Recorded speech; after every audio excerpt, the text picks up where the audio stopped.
Deux types d'accords qu'on utilise 90% du temps, les accords majeurs et mineurs. On va voir une méthode très simple pour construire ces accords. Vous verrez que c'est très facile et que vous allez pouvoir instantanément les construire n'importe où sur le clavier. Ok, alors tout d'abord, les accords majeurs et mineurs, qu'est-ce que c'est?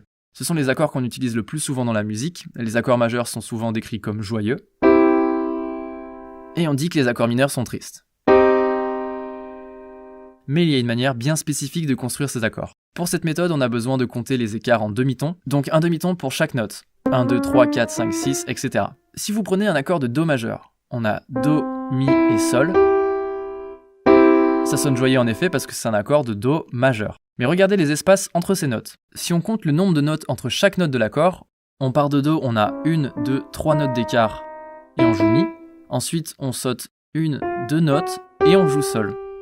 Donc cet accord a un écart de 3 notes, puis un écart de 2 notes. Et ce sera pareil pour tous les accords majeurs.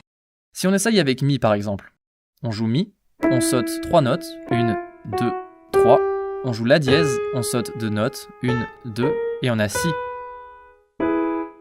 Si on essaye avec Fa, on part de la note Fa, on saute 3 notes, et on saute 2 notes. Donc pour tous les accords majeurs, on aura cet écart, 3 notes puis 2 notes. Et quant aux accords mineurs, eh bien c'est l'inverse. On a 2 notes d'écart puis 3 notes d'écart. Si on veut jouer un accord de Do mineur, on joue Do, on saute 2 notes, on joue Mi bémol, et ensuite on saute 3 notes, et on joue Sol. Si on cherche cette fois l'accord de Sol mineur, on joue Sol, on saute 2 notes, puis on saute 3 notes. Essayons avec Ré mineur, on joue Ré, 1, 2 notes, on joue la note, puis on saute 3 notes. Tout ce que vous avez à savoir donc, c'est que pour un accord majeur, on saute 3 notes, puis on saute 2 notes, et pour un accord mineur, c'est l'inverse, on saute 2 notes, puis on saute 3 notes. Pour vous en souvenir, vous pouvez vous dire que majeur c'est plus grand que mineur, donc la première intervalle sera plus grande et celle de l'accord mineur plus petite. Au passage, vous remarquerez qu'entre un accord majeur et mineur, il n'y a que la deuxième note de l'accord qui change, c'est donc la tierce. Vous voyez, ici l'accord est majeur, et si je diminue la tierce d'un demi-ton, l'accord devient mineur. Suivant sa position, donc, l'accord est majeur ou mineur. C'est donc la tierce qui détermine si l'accord est majeur ou mineur.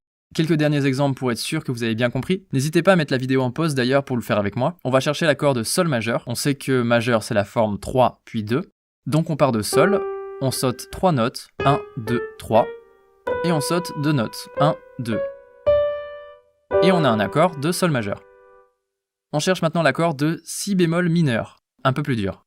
On sait que la forme d'un accord mineur est de 2 notes d'écart puis 3 notes d'écart. Donc on part de Si bémol, on saute 2 notes, 1, 2, et on saute 3 notes. Et voilà notre accord de Si bémol mineur.